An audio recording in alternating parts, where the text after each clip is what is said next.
ব্যবহার করা হবে, যতক্ষণ না তার ডিএনএ সম্পূর্ণভাবে বুঝতে পারছে।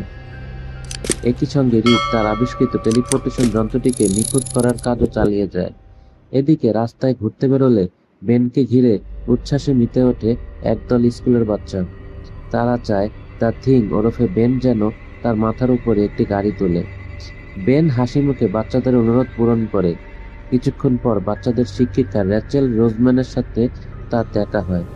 আর প্রথম দেখাতেই বেন তার প্রতি আকৃষ্ট হয়ে পড়ে, কিন্তু নিজের অবস্থা বিবেচনা করে চুপ থাকে। দিন যেতে থাকে। সুসান এর সন্তান জন্ম দেওয়ার সময় প্রায় এসে গেছে।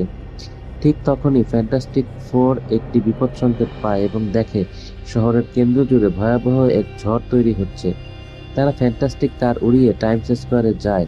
সেখানে তাদের সামনে হাজির হয় এক রহস্যময় ভিনগ্রহী সত্তা, যার নাম সিলভার সার্ফার। সে ঘোষণা দেয় যে পৃথিবী